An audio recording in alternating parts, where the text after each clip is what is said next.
Welcome to the 5 a.m. podcast, where we bring you insightful conversations with thought leaders and influencers who are making headway and some waves in their industries. Today, we delve deep into the future of America's heartland and family farms.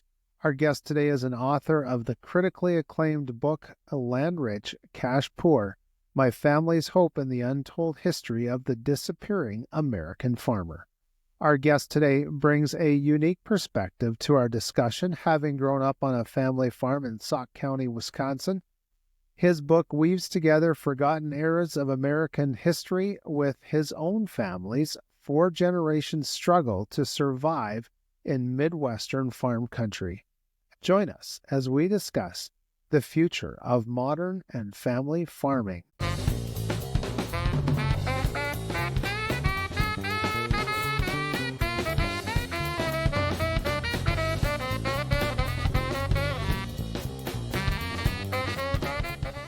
Brian, welcome to the 5 a.m. podcast. Hey there. Thanks for having me. It's good to be with you. Yeah, it's great to be talking with you, and we have a lot to get through. We'll start out with your book, which is entitled Land Rich, Cash Poor, and it encapsulates the paradox that many farmers are facing. Can you elaborate on this concept and how it's playing into today's agricultural landscape? Yeah, absolutely. Well, people who've grown up with it and around it, and I know you understand the concept, but it's kind of a paradox that farmers live in, to be land rich, cash poor. The cash poor part is the fact that it's getting harder and harder each year to make a living. You're grinding out a harder living each year on that land. The land rich part is the fact that the land is immensely valuable. And so you got families who are trying to hold on to that family farm because it matters so much to them, and each year it gets harder and harder to make it.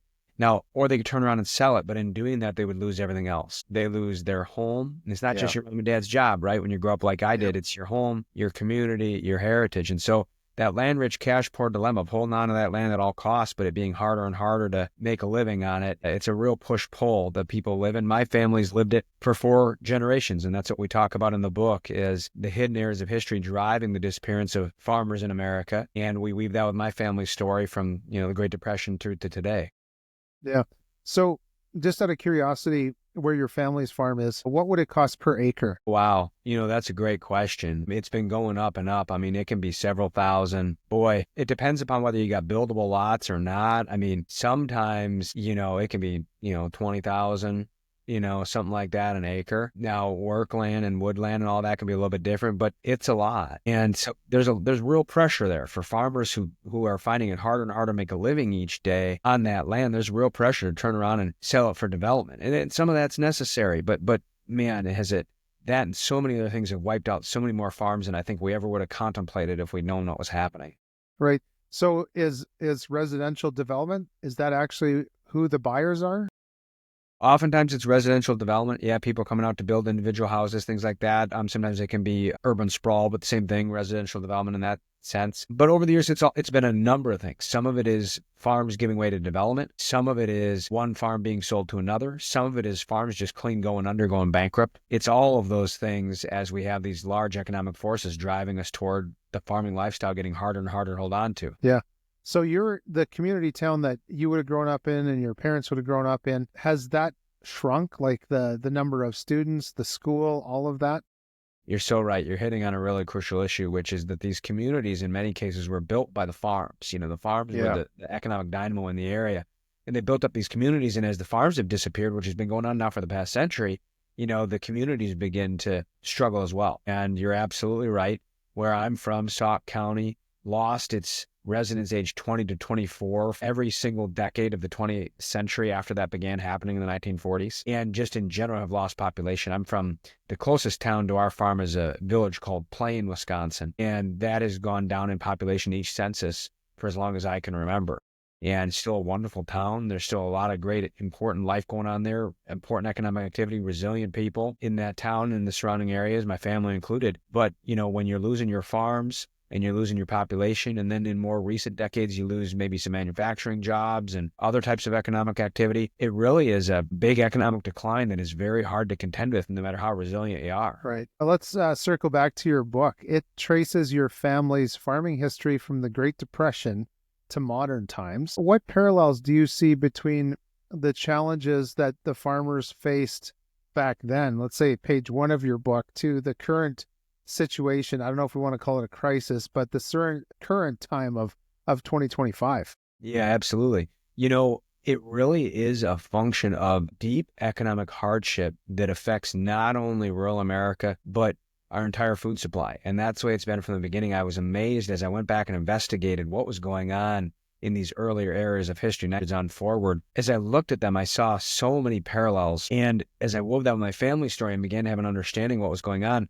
you know, back then, you know, they might have been surviving the poverty of the Great Depression, and we're fortunate to have not lived through that. But you see it over and over. What really is going on is we have economic crises in North America that we don't understand how they affect our farmers on the ground, and we don't understand how that affects our food supply. So during the Great Depression, our food supply was brought to its knees. Farms were being wiped out in the tens of thousands. They're going bankrupt, they're going under, and they weren't able to supply the food that we needed, and they weren't able to make the money they needed to be able to continue to persist. And it really brought our food supply to its knees. People were starving. Today, we have a situation where our farms are still disappearing. And in many ways, we don't realize how severe of a crisis it is because we're not living through the Depression. But we do have farms disappearing at an average rate of 45,000 a year on average for the past century.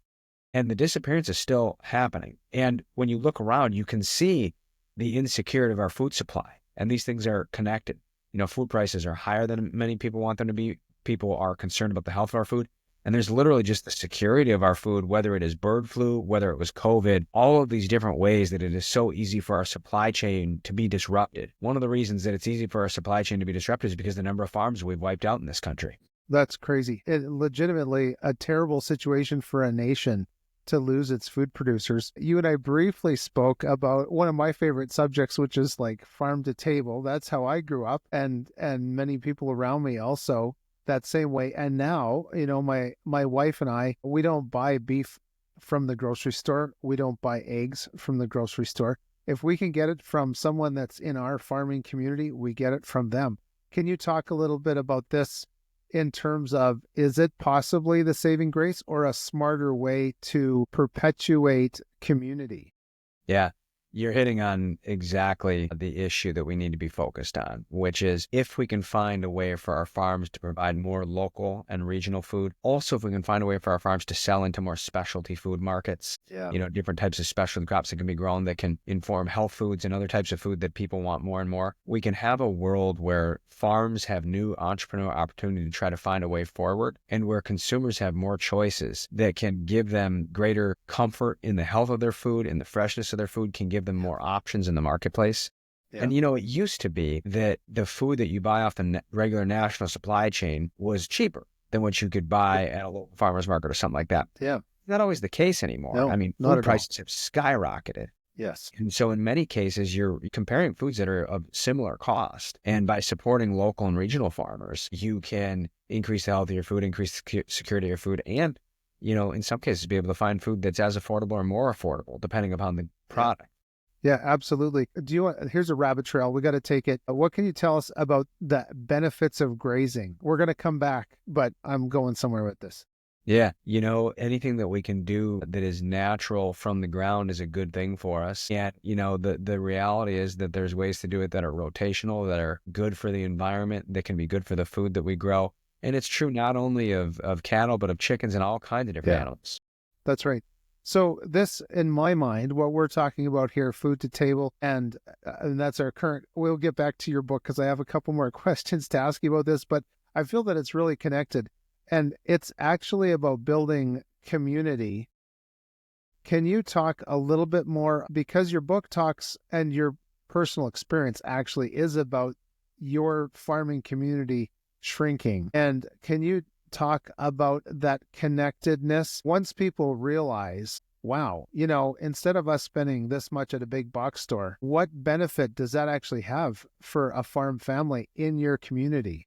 Well, this is true of farm families. It's true of Main Street businesses, you know, local butcher shops, local coffee shops, local restaurants. Here's what happens when you spend your money locally, that money stays in the community. It stays local. And so you are accessing and supporting local businesses, which you can feel good about. But those local businesses then in turn are able to continue to move forward. They spend their money in the community. You're going to have more local businesses that grow. You're going to have more of your employers be locally based. the reverse is true also. When we spend our money at big box stores or anywhere else, the money is spent here in the community, but then the profits of that go back to the headquarters in whatever other state or country that company is based in. And so the money is taken out of the community. And so any way that you can support local farmers, local small businesses, local artisans, you have the ability to create economic growth right in your local community. That's right. As opposed to spending money that gets shipped out somewhere else and creates some jobs elsewhere. Yeah. Now I guess we got to get back on the freeway here. And that's what I think of Wisconsin, is the freeways going back into Chicagoland. And I was, my brain is thinking 27 different things right now. And one of them was Gurney Mills in Great America. But I don't know if you ever made it down that far that often. I did. That's really right on the border there. Yes. Man, going to Great America when you're a kid growing up in Wisconsin, I don't know if there's anything better than that. Yeah, well, maybe to the beach. But we would take this is like, nobody needs to know this. No one will sleep any better. But we'd take the ferry across from, was it Green Bay, I think, over to Michigan? Oh, yeah. Yeah, that was always fun. I love being on the water. Okay, we got to circle back to your book, and I got to ask you about USAID. And now with all the Doge and the Trump stuff going on, now you could correct me if I'm wrong, but apparently they would usually purchase around $2 billion of U.S. crops every year. If that is the case, how is that impacting farmers in the Midwest now?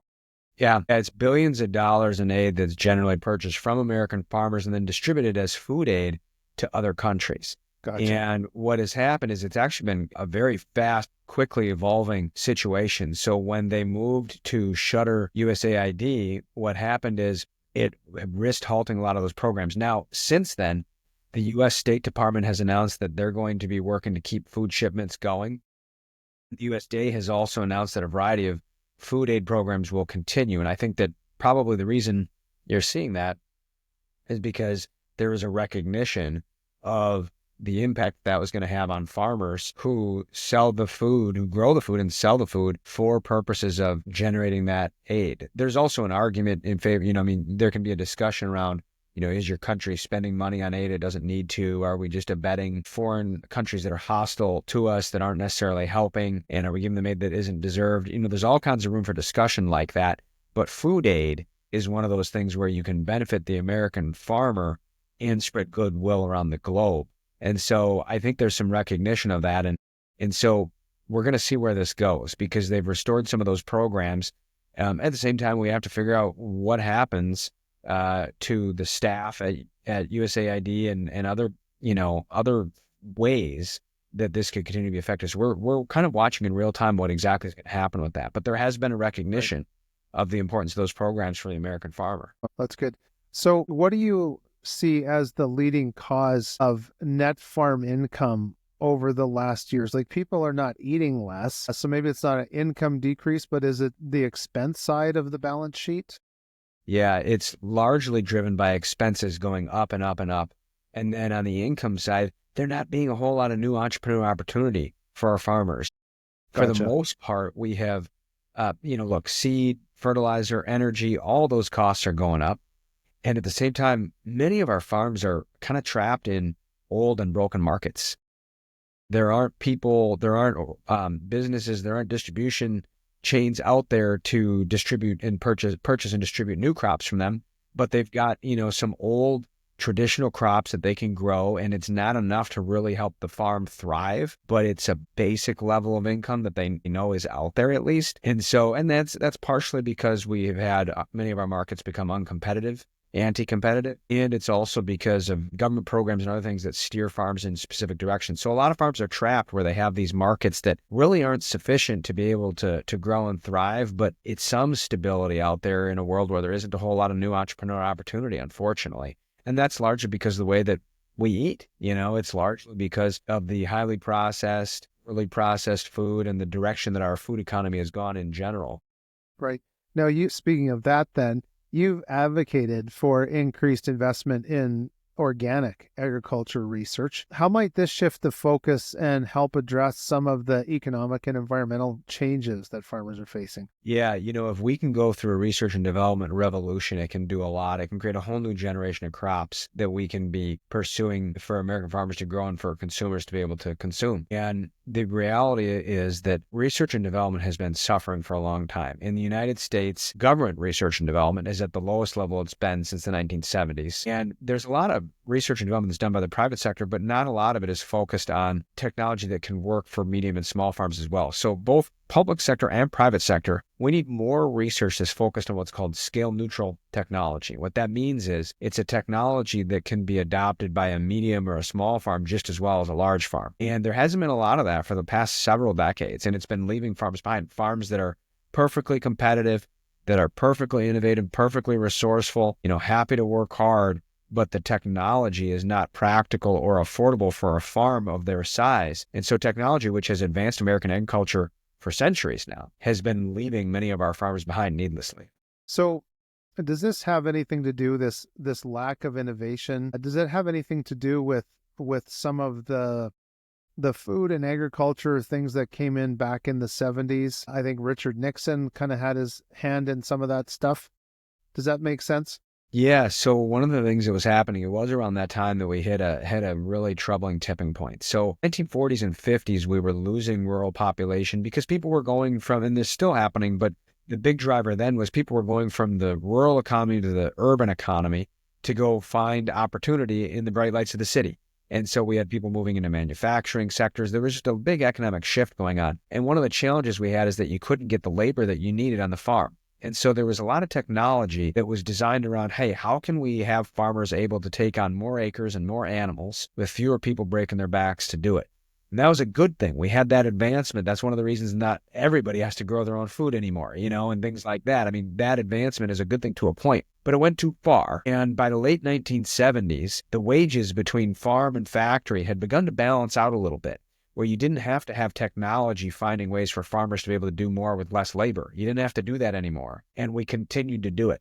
And so this is when we lost our focus on scale neutral technology. And if we'd stayed focused on it, more small and medium-sized farms could have also innovated just like larger farms and continued to make it. But we lost our focus on it. That happened around the same time, late 70s. That started to really take root just in advance of the farm crisis in the 1980s. So we had farms that went into the 1980s facing an economic and political crisis, and they had this technological crisis continuing beneath the surface that nobody really knew about, and it still echoes to this day. So how do you think we can bridge this gap and maybe foster a better understanding between urban consumers and rural producers?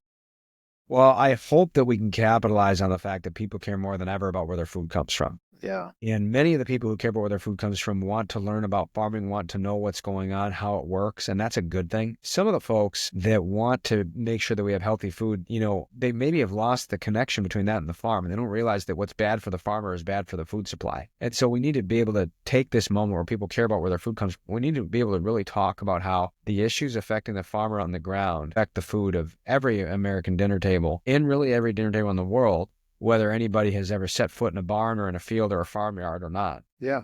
And I was today I was telling somebody about Edward Bernays' book, Propaganda. And correct me if I'm wrong, but he's actually the guy. He's the reason why we have orange juice and bacon and eggs for breakfast. But I've got to ask you just this question about this mindset around food. And like my wife and I, for example, there's just two of us, but we don't buy a lot of food that comes in a box. And it's those processed things. And I realize there's convenience, but can you talk about that mind shift that families and maybe that primary grocery shopper in the home, maybe they need to do like Edward Bernays in his book, Propaganda. Is there that mind shift that families, maybe they're starting to, or they need to start to shift when it comes to what their food looks like and where it comes from? Yeah, generally speaking, if it's something that grew in the ground, it's good. If it's something that was grown in a lab, it might not be good. And that's a really important North Star. It also happens to fit with another really important guide, which is what are you doing to create new opportunity for our farmers, And so if you can find a way to buy fresh local food, that's a good thing. It can help farmers and give you some more options and some healthier options as well. And I think that those are the kinds of things that we need to do. And the thing is, like, everybody has to figure out what's their step that they can take. If everyone can take a step or a half step, we're not asking for people to completely abandon the way that they get their food and do something that's completely unaffordable for them or unavailable to them. Some people don't have fresh local options in their area, but take a step. Where can you stop at a farmer's market for produce? Where can you stop at a local butcher shop? Where can you go to your grocer and say, hey, I'd be interested in some local options, because many of them will carry it if they know that people will buy it, Yep. Yeah, it's really about having that conversation. And we can keep this thought in mind too, that a lot of our grocery stores are owned by people whose children go to the same schools as ours. Yeah. And if we just have that conversation with people, and your book is a great place to start. How can people find your book? Yeah, so people can find Land Rich Cash Poor on Amazon or anywhere else you buy books online. It's also available in bookstores nationwide. They'll have it, or they can order it for you. Right. And you've got a website too, right? I do, yep. So I can be found at www.brian-reisinger.com. That's Brian, B-R-I-A-N, Reisinger, R-E-I-S-I-N-G-E-R.com, brian-reisinger.com. I'm also on X at Brian J. Reisinger. Good. So looking ahead, and as we're wrapping up, what gives you hope for the future of American farming? And in addition to that, so two-part question, what message would you like to leave with our listeners about the importance of the horse that we've been beating here, supporting local agriculture? Yeah, when I think about the American farm family, I think about my dad. And one of the stories we tell in the book as we weave our farm history with my family story is my grandpa slipped off a corn crib, fell 30 feet and broke his back one day when my dad was 8 years old. And my grandpa did get back up on his feet, I'm grateful to say, but my dad began doing the work of a grown man in that time as an 8-year-old boy at that tender age. And he never stopped. He's been doing it for more than 60 years. And the reality is that's an incredible hardship for a child to grow through. But also, my dad loves what he does. My dad loves getting up with the sun and working all day until sundown and being on the back of a tractor and working the land and working his animals. So what that speaks to is resilience. And our family is not unique in that regard. We just are raising our hand to tell our story. And we decided to do it with as much raw honesty as we could. The reality is that in America, even though we've lost 70% of our farms and we can't continue that, we have nearly 2 million farms left, and 88% of them are small farms. And the fact is that they are not making full-time income right now. They're working 2 or 3 jobs, and that's how they're able to keep the farm. So we have something that isn't working economically for these nearly 2 million farm families who are so resilient and keeping at it. Imagine what would happen if we made it work for them again. Yeah. And so I think that, if we can look at ways to do that, we can harness that resilience, and that's what gives me hope. Yeah, good. So just one more reminder, your website is brian-reisinger.com. We'll put that on the screen, and we'll link to your social media accounts as well. Brian, sincere pleasure and thanks to have you on the show. Oh, thanks for having me. I appreciate it. And to our listeners, thank you for joining us. And if you could be so kind as to share this with your friends and family, we would appreciate that. And if you're listening to us on Apple Podcast or Spotify, after you share this, please give us a 5-star review. That will help the algorithms shine a little light on our work here so that others can enjoy the conversation as well. If you haven't already, please hit us up on X or on Instagram. We'd love to chat with you. You can also find me on X at Michael5am podcast host. Thanks again for watching. Until next time, I'm Michael Klassen. Have a great day.